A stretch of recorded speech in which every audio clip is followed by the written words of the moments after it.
Hello everyone. Thank you for joining me as I prepare a dish that everyone loves to eat.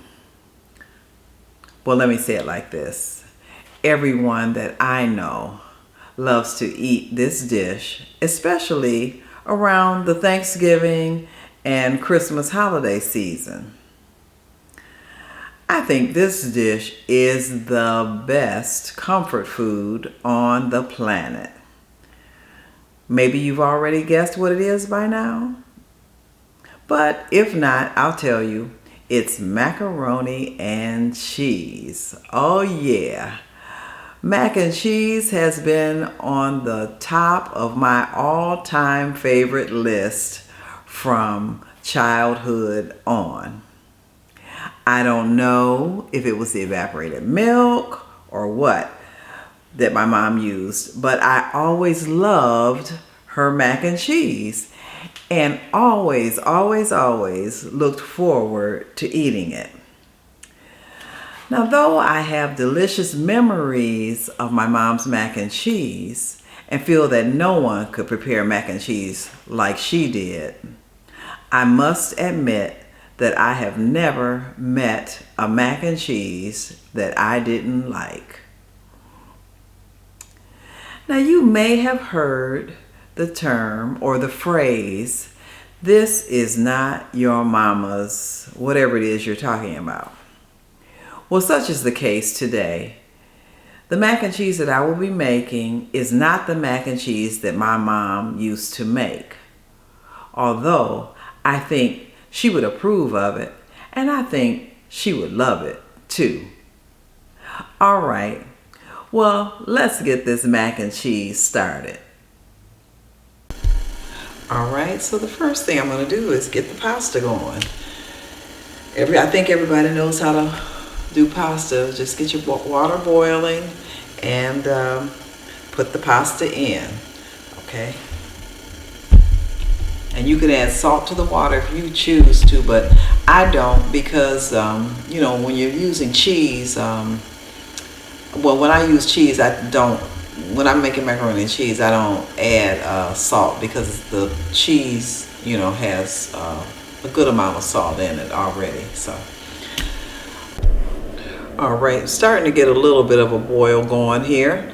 And I just wanted to let you know I'm using a whole grain pasta because whole grain pasta is a little bit better for your body, because of the amount of fiber that's in a serving in comparison to your regular pasta.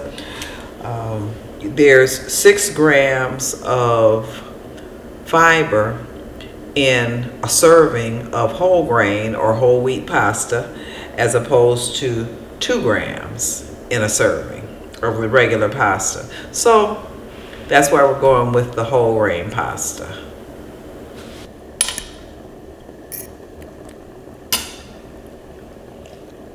Okay, this is ready. So I'm going to turn this off and drain it.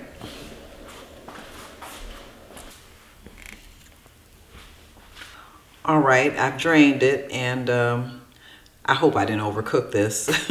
And I ran a little cold water over it to stop it from continuing to cook. Okay, so I've drained the water off, and I'm just adding a little bit of olive oil because I'm just going to set this aside for a while I get everything else ready, and I don't want the pasta to be all stuck together when I'm ready to put it into the, you know, get the cheese and everything in it. Okay, all right. Okay, I've got my pan here with a little bit of olive oil. And I'm going to saute some onions.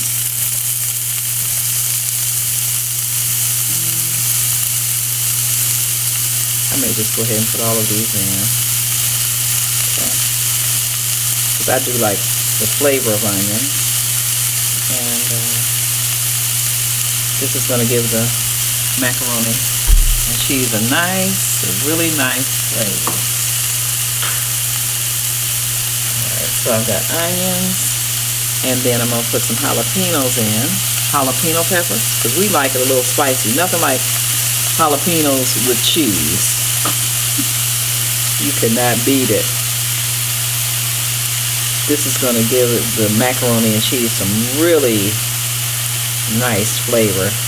You know, since we're cutting back on the, well, we're not going to cut back on all the fats, but I'm not going to be using any, well, if I use any butter, it's going to be very sparingly. And we know how butter makes everything better. Well, the butter is very, you know, it's very high in saturated fats, which are not necessarily, it tastes good, but it's not necessarily good for your body. So we want to limit the amount of butter. That's the point I'm making. We're going to limit the amount of butter we put in, and in the butter, you know, it's got a lot of flavor. So we're going to add flavor to this through the onions and the jalapeno peppers and some garlic. I'm just going to let this saute a little bit before I add the garlic. I'm going to turn it up. Okay, now I'm going to add the garlic.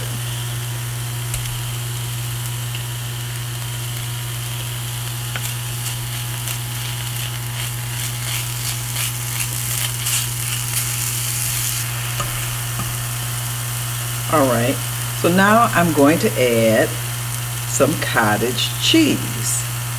And I chose a low-fat cottage cheese.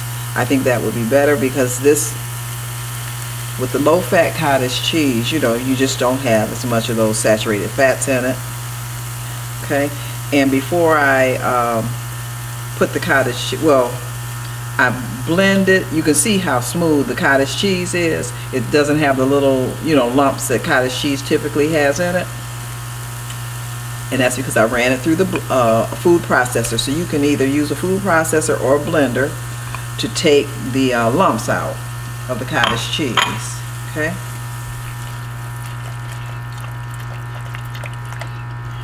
So you've got, with the cottage cheese, you've got the good protein, quite a bit of protein, and of course less fat and less cholesterol, but then you're getting the creaminess still.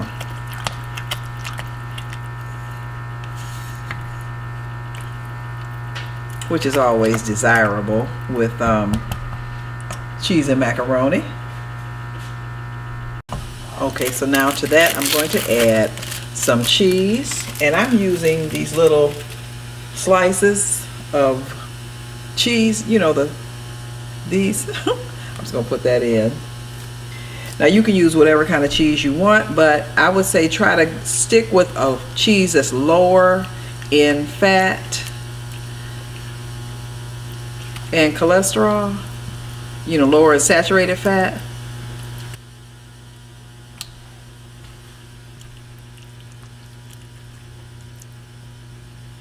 We're going to let that melt down.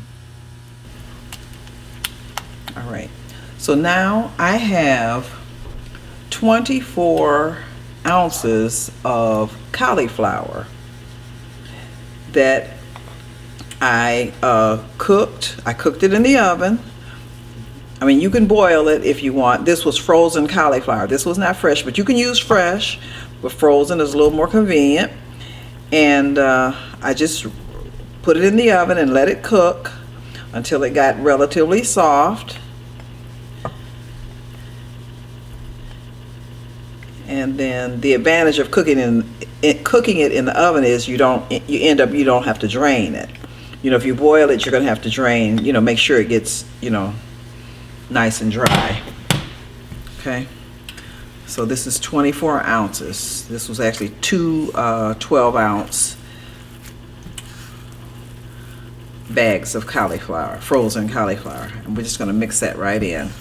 I think I'm going to have to add some more cottage cheese to it. And then I'm going to put milk in as well. Okay, so I've added a little over a cup of milk. Okay, and I'm using almond milk. so that I'm not adding any additional saturated fats nor cholesterol to my macaroni and cheese. Okay, because you know the cheese already has enough, has cholesterol and some saturated fats, but I try to go with a cheese that has a lower amount of saturated fat. And if you're using a cheese that has a higher amount of saturated fat, then you want to use it sparingly. You don't want to let that be your main cheese. Okay, so the cottage cheese, I guess, is really like the main cheese in here.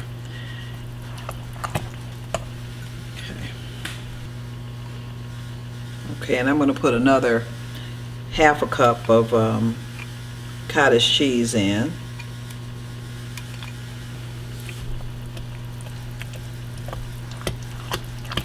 Okay, this is ready to add to the pasta. All right, so I'm just going to pour this in over the pasta. Okay, just get this stirred around. Okay, I'm going to add a little more milk to this and probably a little more cottage cheese. Okay, I'm just going to add a little bit at a time. I'm going to put a quarter cup in, see how that works.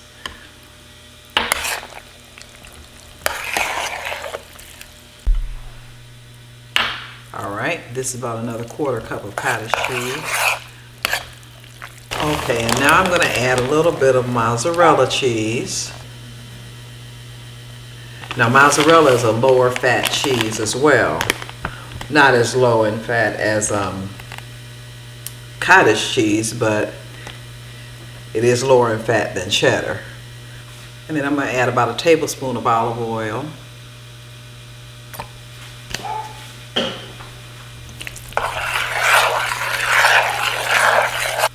Alright, this is ready to go into the pan we're going to bake it in. Alright, I'm just going to spoon it in to start.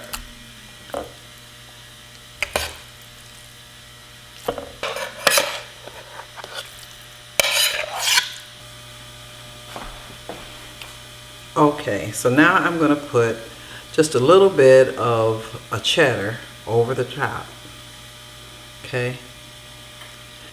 Those cheeses that have the high saturated fat content and higher, cholesterol content, you want to use it sparingly.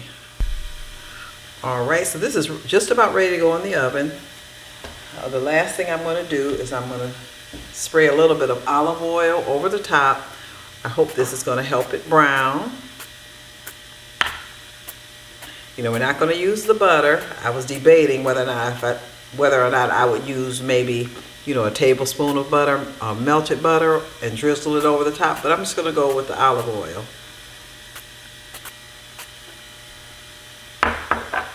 All right, that's it. I'm going to put this in a 400-degree oven and then let it cook for about 20 minutes or so.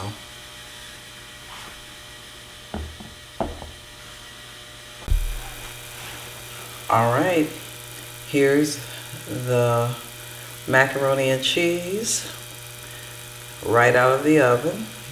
It was in about 35 minutes, and I'm going to let it cool a little while before I dip into it. So now I'm going to go ahead and give myself a serving. You can't even tell that it has the cauliflower in it.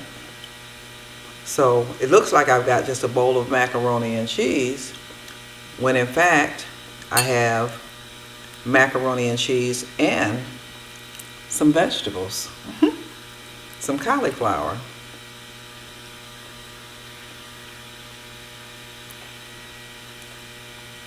This is a way that you can increase your vegetable intake without even, well, I'm going to say increase your vegetable intake and you don't even know it.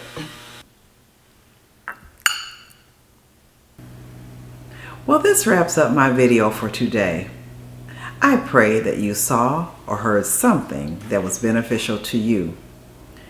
If you have not subscribed to my channel, subscribe to it. That is Vonnie B's Homemaker Experience, and share it with your family and friends. Again, thank you for joining me, and until next time, be wonderfully blessed, and in everything, give thanks, for this is the will of God in Christ Jesus concerning you.